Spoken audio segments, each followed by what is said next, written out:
Hey everyone, welcome to the Morning Grind podcast presented by rotogrinders.com. I'm your host, Stevie TPFL. It's June 16th. It's a Thursday. 3 early games and only 7 late games here. A lot of interesting stuff. We'll briefly go over this early slate. It's not a great slate. There's some weather concerns. It's more of a stay away from me, but I don't get paid to come on here and say, hey, stay away from this game. So we're going to talk about these 3 games real quick. Okay, good. Siege, what's up, my man? Yeah, you just threw me for a nice curveball, kind of like my hitters swinging and missing over curveballs all night long. Didn't realize we were talking about these early games. I'm gonna have to do a quick scramble. It's Matt Whistler, Dan Straley, James Paxton, Blake Snell, and Kobe Lewis and Daniel Mennigan. There's not a lot to talk about, CJ. We really can't just – that pass advice was probably the best advice we're going to give analyzing these 3 games. It really is. Our sponsor site, fantasydraft.com, don't have anything up for the early slate. They have a ton of golf stuff. So if you're listening to this before the golf games start, make sure you guys check that out. Use promo code GRINDERS. They have a lot of stuff for the late baseball slate, so we're really going to dig into that. But we're going to really quickly go over this early slate. It's ugly. It really is. You have to pick one of these pitchers is the hard part. And honestly, it really comes down to, I think, Colby Lewis for me. Of all people. Oh, goodness, no. Really? I really think that's where it's at. Like, do you really want Matt Whistler or No. Dan Straley? No. Do you want James Paxton against Tampa? No. Blake Snell, maybe? That's kind of the guy I was staring at. You know, a lefty against Seattle, good ballpark, cheap. I maybe? It's 7.5 total. That's a lot of respect for Snell. But, I mean, I like Seattle bats tonight, so what do I know? I mean, what am I going to do? Now I'm going to play this Tampa lefty, and Lee's going to hit 2, and Cruz will hit 2. And Oh, Cruz is hot. That's for sure. he's so hot. That ball was just crushed.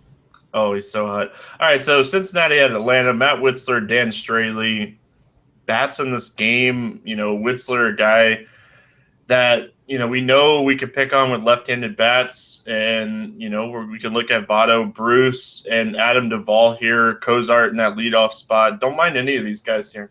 I'm curious if they give Cozart the leadoff spot back. Peraza looked pretty good in the leadoff spot, just in terms of the quality of at bats. I know he went 1 for 5, but a couple inches to the left and right, it could have been 3 for 5, and he did pretty well. I wouldn't be surprised to see him lead off, move Cozart to second, and then have slide everyone down a little bit. Hey, I'm okay with that. It doesn't bother me. We get a cheap second baseman. Yeah, maybe Phillips gets the day off. That'd be nice. Phillips needs to get released.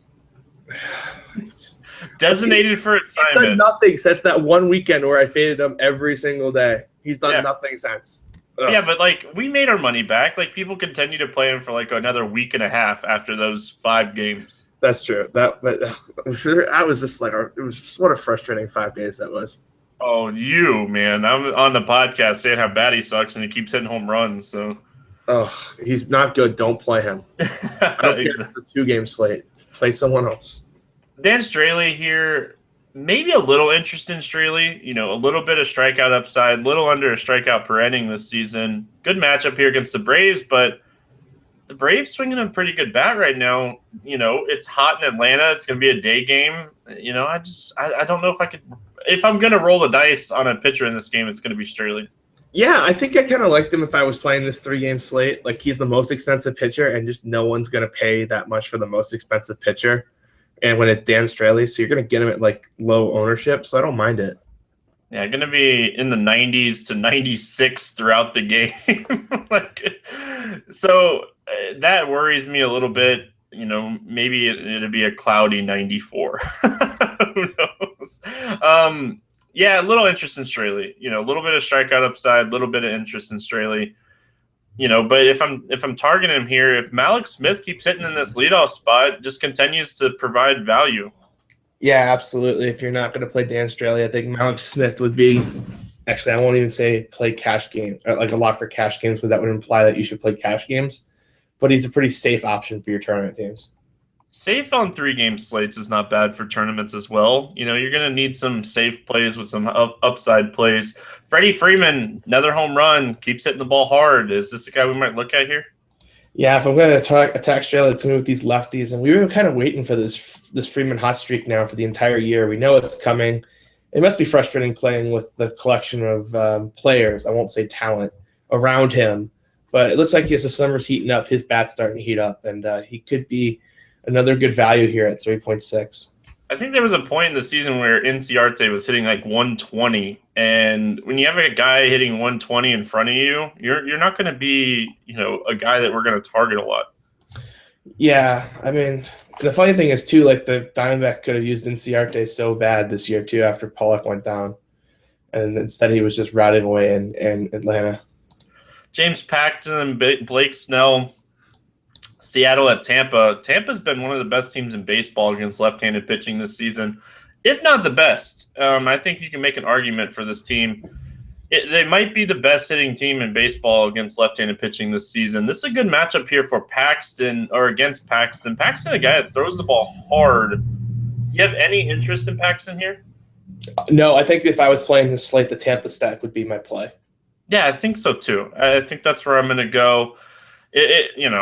I'm not going to lie to you guys. I'm probably not going to play this slate, but we're not here to not talk about it. Blake Snell, another lefty. Interesting. Pretty interesting, I guess. Like, we're going to see if they roll out a lot of lefties against him, he'd have some interest, but you still have to fade guys like Nelson Cruz, Gutierrez. Nelson Cruz, one of the hottest hitters in baseball, and you got to fade his numbers against lefties. Yeah, and actually it looks like this isn't a spot start. This is a here-to-stay start. So this is a good spot. He pitched really well against the Yankees that first time out in the Bronx in late April. I have a lot of interest in him here as a tournament option. Could it go poorly? Yeah, sure. The Gutierrez, Lee, and Cruz can all just destroy him. But outside of that, it's going to be a lot of Ks. I think if you're playing this slate, you have to roll the dice on Snell. Yeah. Hey, a lefty pitched well against the Yankees. I'm so shocked. I know, right? You're floored. I know. It just blows my mind. Anyway, Nelson Cruz, Lee, Gutierrez. We mentioned those guys. All the right-handed bats for Tampa here. Yeah, every single one. Forsythe, Longoria, Pierce, Jennings even has been swinging the bat decently well. I can't believe I just said those words. Just anyone who plays. Tim Beckham might get a start. Don't you know how I have a love affair with Tim Beckham? Yeah, watch the news on Steven Souza. I know he had something go on. They said sore hip, but like he looked like he was in a ton of pain. So I don't expect him to be back in the lineup soon. So pay attention to that. I think Beckham definitely gets a good spot here. I think Pierce may be the number one hitter from Tampa here. Yeah, 3.8 at second base eligible. Yes, please. Texas at Oakland. Colby Lewis, Daniel. I'm probably gonna murder this name, but Medjden. I think murdered is a good description of what's going to happen to him with the Texas bats. That's why I was interested in Colby Lewis. Like, is he the safest pitcher on this early slate to win? You're not going to goat me into saying the words Colby Lewis and safe in the same sentence. Come on. Colby Lewis is a pretty interesting option to pick up. No, you wouldn't say it either. No, I was trying to agree with you here. Yeah, I mean, any slate in which Colby Lewis is interested is probably a slate that you shouldn't play. Make another U.S. Open team. Sweat that instead. Day. Texas bats here, normal suspects. Desmond, Mazzara, Mitch Moreland has some upside. Odor, Profar, whoever gets the the leadoff spot. All the normal lefties here. Leave Prince Fielder off your team. Sure. Prince Fielder is I'm on a 3-game slate. You're going to get him at 5% against some god awful righty. He has some double-digit games lately too. And he actually hit a home run the other day too. It cost Big T a ton of money. I remember it. It happened recently. I know. He was on the podcast with me the next day. I mentioned Fielder, and he instantly tilted. Yeah. I mean, I think on a 3-game slate, if you're looking for like an upside guy, I actually think like that's a contrarian play with an upside guy that I actually would do if I was playing this slate. Oakland bats. Anything that really stands out to you here? Maybe Chris Davis against Colby Lewis. Yeah, reverse splits guy. I definitely wouldn't mind Chris Davis for sure. That's a good play. And we haven't seen a lot of Stephen Vogt because it's been a lot of lefties all series. He's well rested. Should be in a good spot here as well. All right, let's talk this main slate. I'm over this 3 game early slate. It's pretty ugly. So we're gonna shift gears here and talk about these 7 games. This is where we really wanted to talk about. We didn't want to talk about those early games. So let's move on. We're gonna start with Toronto at Philadelphia. Aaron Nola, Jay Happ. I have interest in both of these guys, and I want you to say that I'm not crazy. So what's your thoughts? I really like Nola for tournaments. I think this is a really good spot for him against a watered down Toronto lineup. Hellickson just doesn't have the control right now, but he was kind of like the right profile pitcher to attack this kind of Jays lineup with. And I think just Nola is better. I mean, he's got a sub 3 ERA and a whip around 1. He doesn't give away a lot of free batters. Even in that game where he got roughed up against Washington last time out, it wasn't because of the walks. He hasn't get walked more than 2 batters since mid-April, and he's only walked 3 batters twice the entire season. Those are the type of guys that I want to play against a power hitting team because if they hit a home run, it's a solo, and he has K upside. Yeah, I like Nola a lot. I'm always a fan of Nola. He's definitely one of my favorite tournament options here. I always try to compare pitchers to strength of teams. And when we're looking at Toronto, their strength of team is right-handed bats, right? We have, Edwin, Josh Donaldson, Jose Baptista.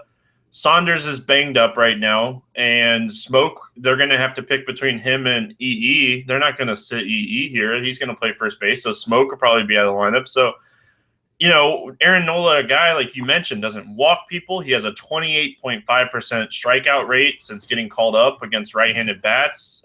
Just excellent numbers against righties, and I love the upside here. Yeah, he's one of my favorite plays on the slate. And I think Toronto's going to be a little too chalky for my taste, and it's kind of like a nice pivot play. If your pitcher goes off, everyone else's bats don't. Now, on the other side of this, like Jay Happ, he's 14-4 over on Fantasy Draft. I have a lot of interest in him on 2 pitcher sites. The Phillies strike out 24% of the time. They have the second lowest team WOBA or team WRC plus and the second lowest team WOBA against left-handed pitching this season. My problem is the K upside.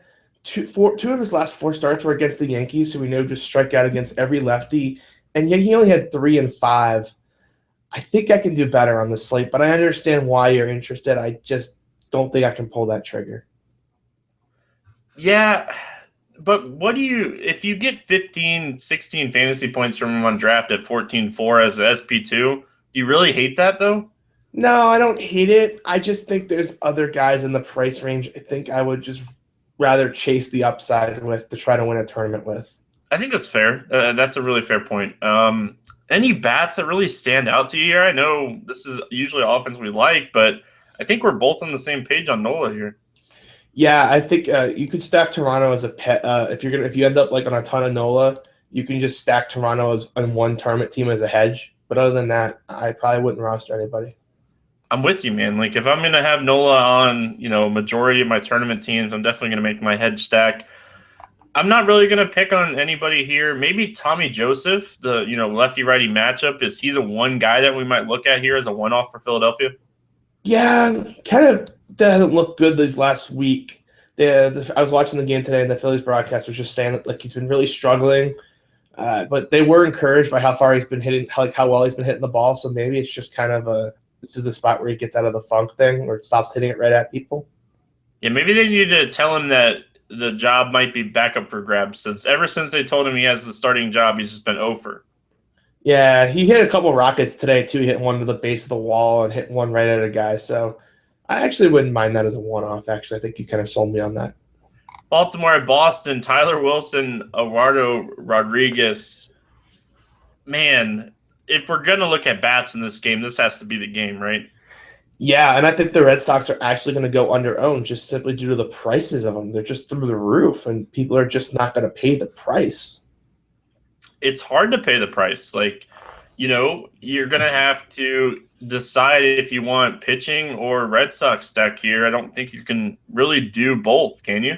No, and I think for me the decision is going to be the Red Sox bats, but I can understand if people want to pay up a pitcher today because the mid tier is full of all sorts of risk reward. But there's a lot of reward with these Red Sox bats against a bad righty. Yep. So Red Sox 1 through 6. Don't leave off Jackie Bradley, right? Yeah, don't lead off Jackie Bradley. And the funny thing is, I had this nice stat with Hanley Ramirez ready to go about how he hasn't hit a fastball since 2013, and then he turned on that 98-mile-an-hour fastball and hit that 3-run home run. So I'll save that for another day. Did you hear what he said though? Before the game, he said, "I'm ready to explode. The home runs and triples are coming." Oh, really? Yeah, and then he goes out and hits a home run. I saw the quote on Twitter earlier. Man, that's nuts. His ISO against fastballs, like ever since he hurt that wrist in 2014, it was just someone's just sent it to me on Twitter. It was like he went from like 240 ISO against fastballs to like 108 this year. It was bad. So on a site like FanDuel, because on draft you could play both of them, but on a site like FanDuel, to differentiate your Red Sox stack, would you take Hanley over Ortiz? I think the Red Sox are just going to be under-owned enough that you don't have to bother. That's a fair point, man. I think that running a 4-man stack of the Red Sox on FanDuel, you're going to get them a little lower owned than we usually do. Yeah, I mean, today they were like 12%, or when I say today, I mean Wednesday, they were like 12% against Gaussman. I can't imagine they're going to get much above 20, even on this shorter slate tomorrow. I agree. I tweeted out, man, I'm done trying to guess ownership percentages. After the Tyon thing the other day, I give up. The Tyon thing. As soon as people just couldn't figure out how to insert him in chat, I was just like, maybe if no one knows how to click the button, he's gonna go unowned. And it took like FanDuel until like 5:30, 6 o'clock Eastern time to like put him into the starting spot.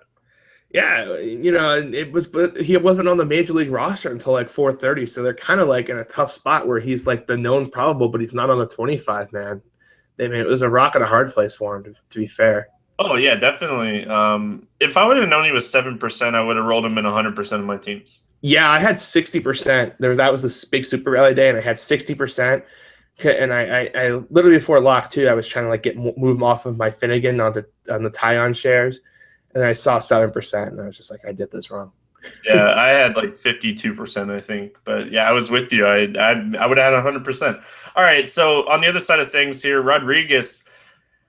I feel like this is a guy we could pick on right now. I don't know if he's right. Like, you're a Red Sox fan as well. He doesn't look right? Yeah, I'm not quite sure what it is. I actually meant to go look and see who caught those starts. Because Vasquez is obviously such a better catcher than Sandy Leon or whoever we've got back there now as the backup. And I think actually he's going to draw Sandy again tomorrow. So the Orioles just strike out so much. It's just always tempting to just maybe they just won't hit the 3 home runs today, but I think I could do better. I think I can too. Looking at the Orioles bats here, Mark Trumbo just jumps off the sheet here for me. Thoughts on him?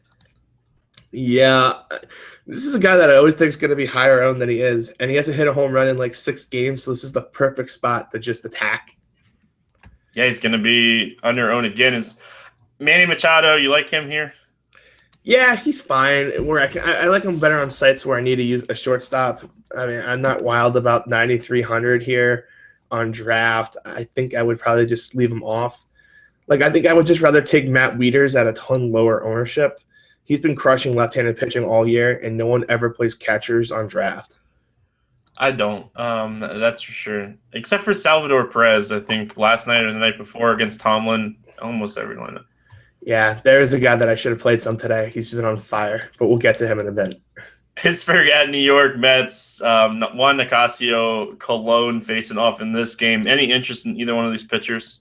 Bartolo is so tempting at that 13-2 price tag. Like, if I was picking the safe option, it would be like Bartolo over, like we were talking about, like Hap, I think. I think I'd rather roll out Bartolo against this Pirates team. Pirates team that's going to be missing Marte. Yeah, but then they're going to get Joyce. That's the problem. His price is so cheap everywhere. I'm just going to want to roll out Joyce. That's going to be the conundrum tomorrow, I have a feeling. Yeah, Price is great. What's your thoughts here? I know he's super cold, but Andrew McCutchen, his price everywhere is just so cheap. Is this a spot we might look for him to bounce out of this slump? Oh, maybe. The thing is, it's not just like the lack of the hits, it's the lack of power that goes back. I mean, I have the stats through the end of May, and he's got three extra base hits and since like May 24th. I just can't roll out someone who's clearly playing through an injury. I think he's hurt too. I definitely agree with you there. All right, so outside of Matt Joyce, I think we both are going to like him here. We have to like Polanco, right? Oh, absolutely. And the price is actually like below 5K for the first time in a long time. I think he's a really good spot. This is a good spot to hop on though if you're not using Bartolo. Now, looking at the Mets here, Nicasio really limits damage against righties, but gives up a ton of damage to lefties. Who do you like here for the Mets? This is I don't know what to do with this spot. This is the biggest question mark for me on the slate. I don't know if I fade the Mets. I don't know if I attack the Mets. Like today, that line was just screaming to stack the Mets, and I didn't pull the trigger. And then now I get is everyone going to reactionary get on the Mets, or are they just going to stay off because they haven't done anything for a month? I was like, this is a spot like I just wish I knew what the Mets were going to be owned, and I'm going to have no clue. What about looking at some of these cheap guys like Asdrubal Cabrera, Kelly Johnson at third base on FanDuel 2200? He's been hitting the ball well ever since he put on a Mets uniform. It's like he picked up right where he left off. Yeah, I don't mind him on places. There's certain places where he's like by the minimum. I don't mind him anywhere near there. Just, yeah, I don't mind it. I don't know. I have a bad feeling it's like you're hopping on the train one day too late. Yeah, I could see that as well. But 5,600 on draft, man, I have a lot of interest there. If he's in that 5 or 6 spot with, Conforto probably going to be out of the lineup again. Yeah, I mean, if he's in that middle of the lineup, it's really hard not to play him. But I could he's just not going to be that popular. So like, you just have to roll him out, I guess. Any other bats that you like here? No, not really. I could understand. I could see if you wanted to stack either team. I could understand the merit behind it, but I'm gonna be limiting my action on this slate, and there's just one or two spots that I really want to attack. Neil Walker, they're saying that there's a good chance he returns first game back. I don't know if I'm going to go there, but just wanted to make the note that he could be back in the lineup here. New York at Minnesota, CC Sabathia, Kyle Gibson. New York goes from Coors Field to Minnesota. Good matchup for him here against Kyle Gibson. Do you like CC here? Do you believe in CC Sabathia resurgence? I know the first day I roster CC is the day that he gets blown up. And well, I need to know if you're rostering him then. I don't think I'm going to. I just can't believe that he's just. It's like you look at these advanced numbers and it's like he somehow became Cy Young against right-handed batters, and I just look at him and the thing is, like, there's nothing here that makes me think that it's a fluke other than I've watched CC Sabathia my entire career, and even when he was like an ace, he wasn't exactly limiting right-handed damage. So what has changed that now makes him so good against right-handed hitters? I don't know.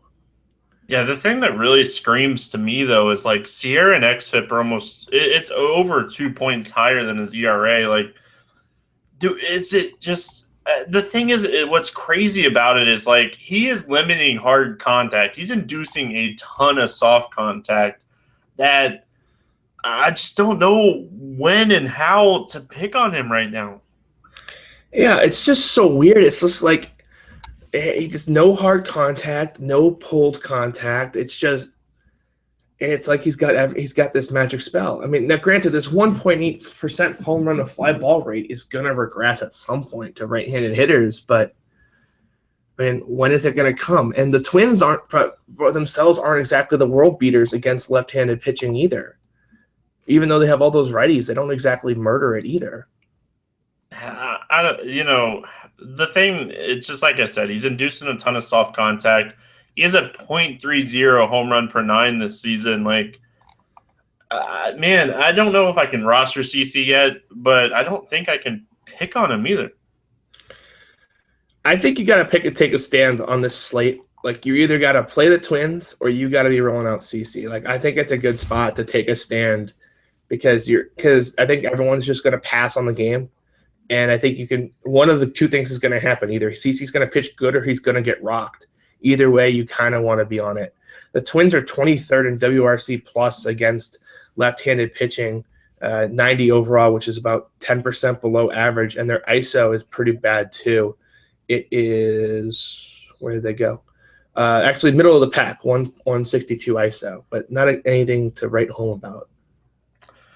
Yeah. All right. So you have no interest in Kyle Gibson, I'm guessing? No. Yeah.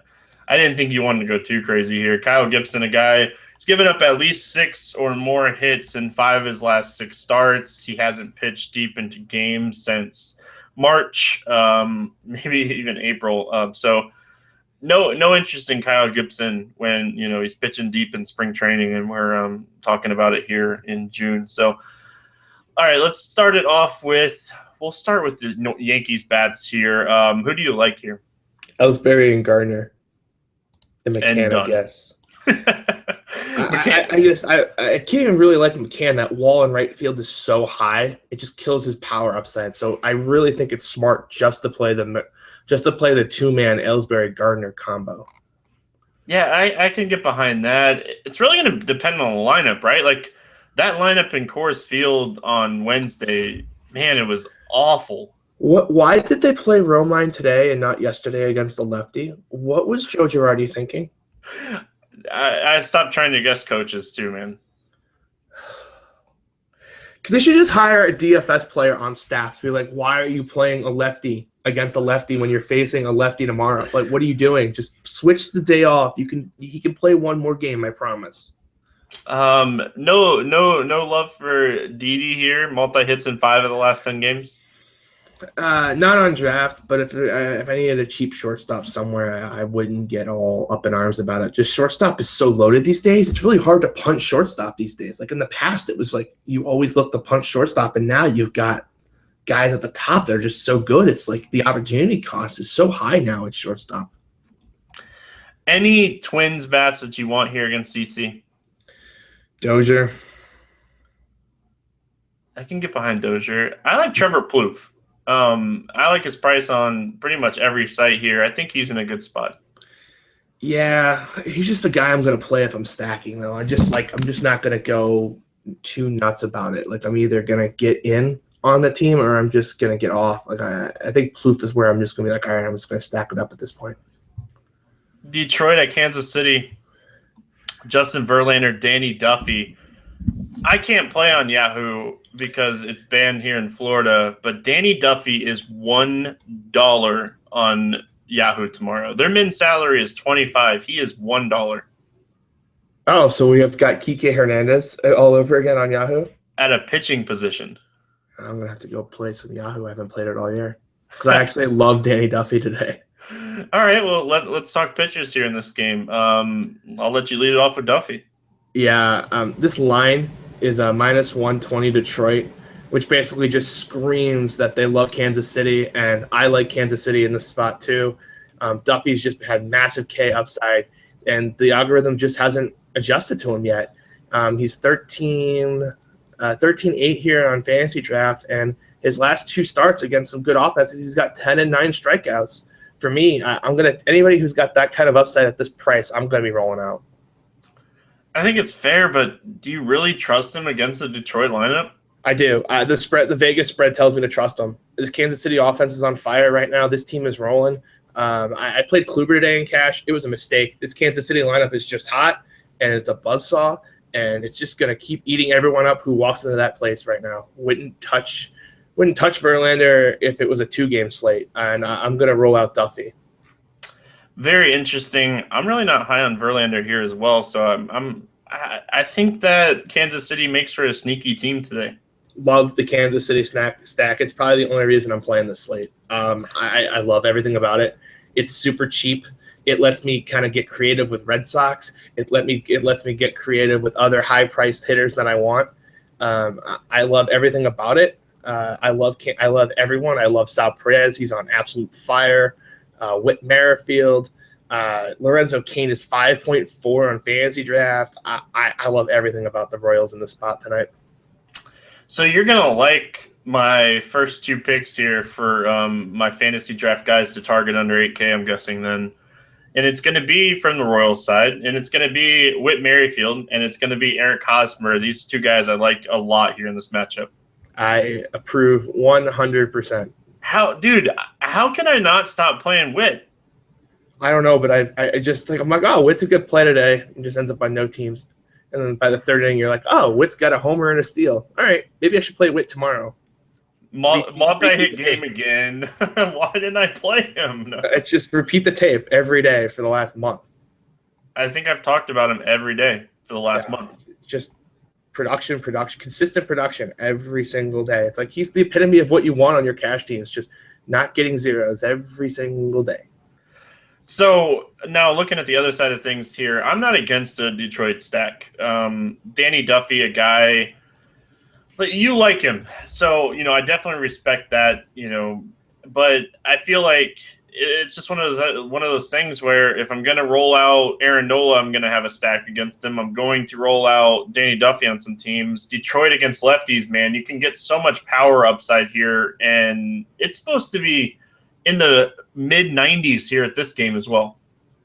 Yeah, I'll definitely have a Tiger stack out there, of course, if I'm completely wrong. Anytime I'm taking a massive stand against the field, I will build a pivot stack. This is one of those spots, of course, where, I think I could, he could obviously get lit up. But, most of the damage this year against him has just been the home run ball to right-handed hitters. And Detroit can do that quite well. So I definitely think there's merit in stacking. Washington at San Diego, Tanner Roark, Eric Johnson. What's your thoughts here on Tanner Roark? He's kind of a cash game. Got to play, I think. Not that I'm wild about it, but Padres are just going to roll out a lot of right-handed bats. I'm torn. He feels like the safest option, but I hate playing teams that play that extra inning day game, then fly all the way out to the West Coast.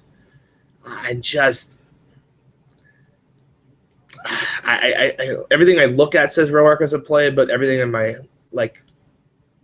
common sense is telling me that I should be walking away. And it's fair. I think he's an option here.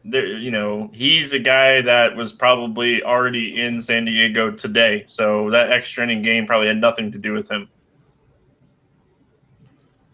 Yeah, I don't mind it for sure. I just listen, when I look at his fan graphs, he's going to grade out great. He's going to look good. Everything's going to look fine, other than it looks, I don't know, it kind of just looks a little too good to be true. The spread, too, just looks a little off, too. Me and you rolled out Tom Kohler against the Padres. I think we can roll out Tanner Roark. This is true. Tom Kohler Day went off quite well, by the way. I know you talked about him, and I don't know if you caught the Grinders live show, but I spent 45 minutes after we did the podcast the other night, looking at Tom Kohler in that matchup, and I fully got behind it, wrote him up in some articles, and he was still 4% owned.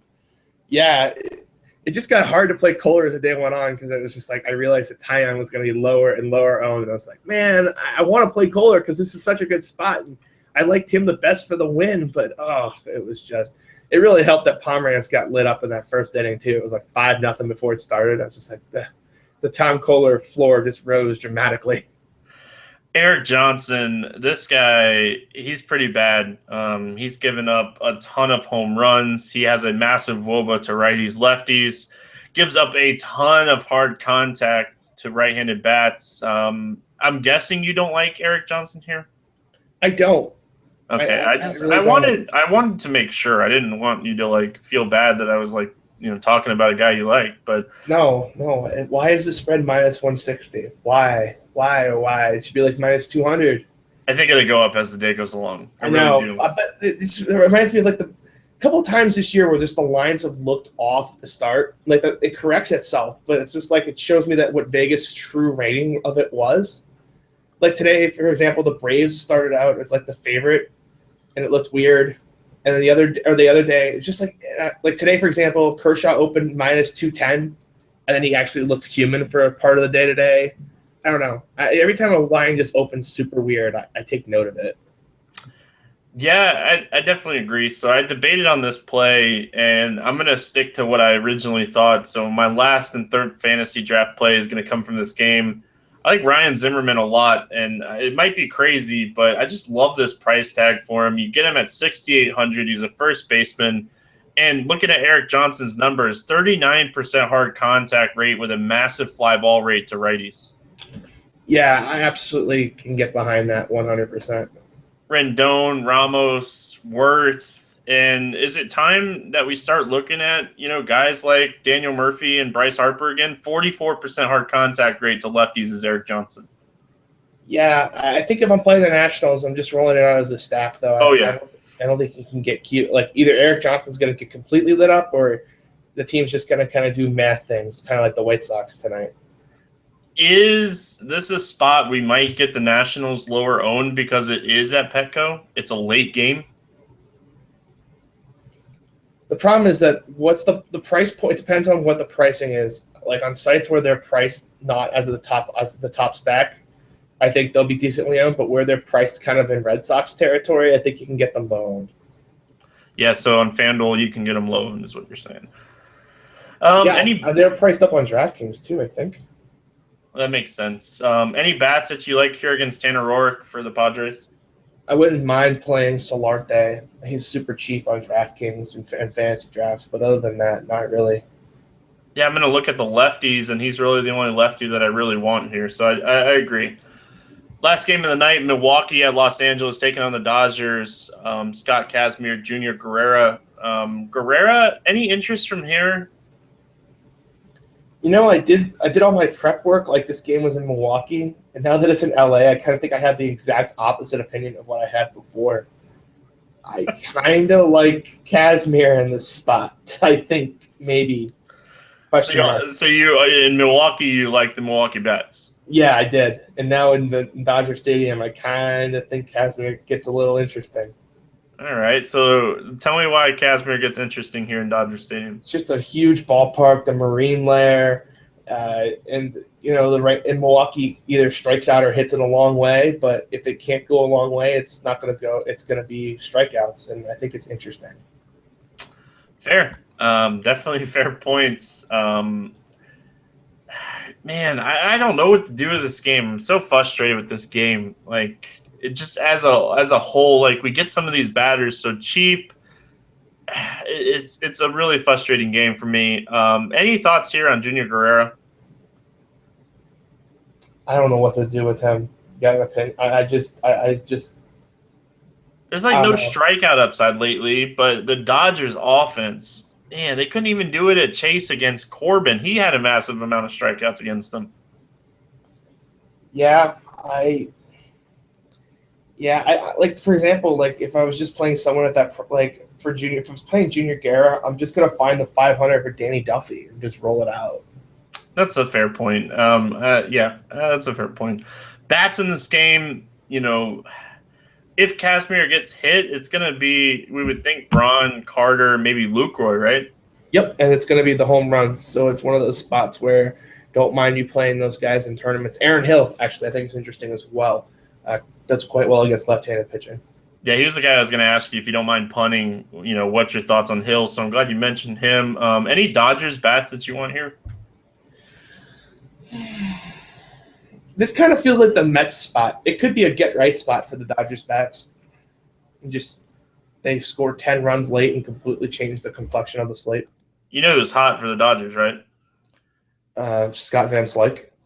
Jock Jams. Oh, Jock Jams. Yeah, he is hot. He had the day off against Corbin, obviously, facing the lefty. They had Slyke in there, which is obviously the right move with Slyke hitting that bomb. But, yeah, Peterson's hot. We knew what happened last time when Peterson got hot. It was great for fantasy. Yes, it was, especially those of you who played him. Yes. Yes. That's going to wrap it up here, man. It's a pretty interesting slate. Not really anything, like, screaming out to us here, when we're talking about Aaron Nola, Tanner Roark, and Danny Duffy being top pitchers. It's an interesting slate. Yeah, boy. Yeah, that's tournament only, guys. Tournament only. Yeah, I think this is a good tournament slate. So let's talk some home runs. Let's play some home run derby. I'll let you lead it off here. I'm going to go contrarian right off the board. I'm going to start with Salvador Perez. I don't think that's too crazy, buddy. I really don't. I can definitely get behind that. I'm gonna stick to my guns here. I think Eric Johnson just stinks. I'm gonna go Daniel Murphy. Yeah, I love Daniel Murphy. I'm gonna go chalky on my second one just because I think he might hit 2. And I know I haven't done quite well in home run derby. And I need to pick up a little bit here. David Ortiz. Well, if you're gonna go Poppy, I'm gonna go Harper. That's fine. You really don't like Eric Johnson one bit, huh? Yeah, you might. This home run derby might give away my top stack. Wow, you might go 3. Well, I'm gonna take a guy that you're gonna be upset that you didn't take earlier. I'm gonna take Mark Trumbo. I'm probably gonna be upset about that. I don't want to go 3 spots here. Man, there's not a lot that screams to me in this slate.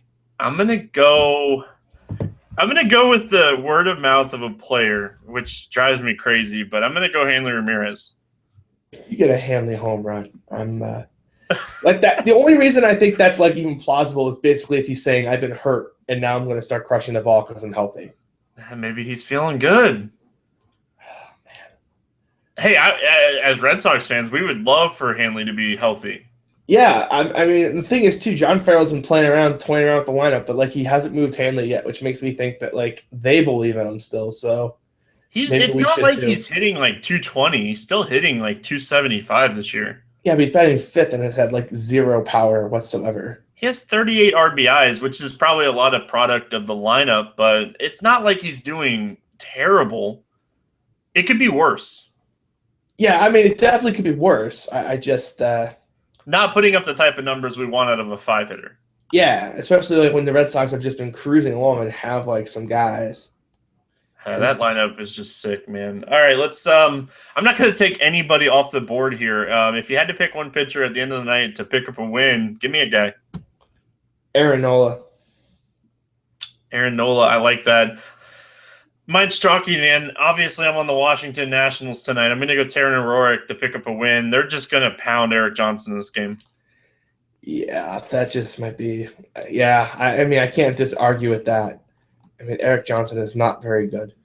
Oh, his numbers are just so bad. Like, it just drives me crazy. How are pitchers like him in the big leagues, and we have guys like Glasnow and even Talon just not even getting, like, touching the rosters right now? Yeah, and it's just funny. It's just like Padres had this, like, good young core of pitching talent, and they just shipped it all away. It's just like, and now you're rolling up guys like Eric Johnson. It's not good. Yeah, Eric Johnson. Pick on Eric Johnson on the slate. You're going to tweet me later and be thankful about that. Any final thoughts before we get out of here, CJ? No, tournament-only slate. I can't echo that enough.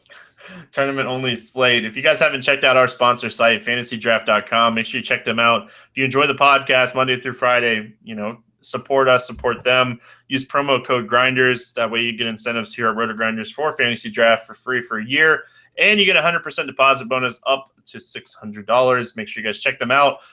PGA stuff, man. Good luck for you in the Millionaire Maker this weekend. Hope you take it down. That would be freaking awesome. I'm going to throw my single bullet, not doing any research, and hopefully I take it down with no research, and then we can all laugh about it. That'd be awesome to have another sweat here. We had one last year. Hopefully this year the putting improves. Oh, it was so brutal for him, man. Oh, so brutal. But all right, that's going to wrap it up here for the Thursday show. We'll be back on Friday with Hoop 2410, doing some cash game talk, me doing some tournament talk. CJ, thank you for joining me. We'll be back tomorrow. Good luck in your contest, and we'll see you then.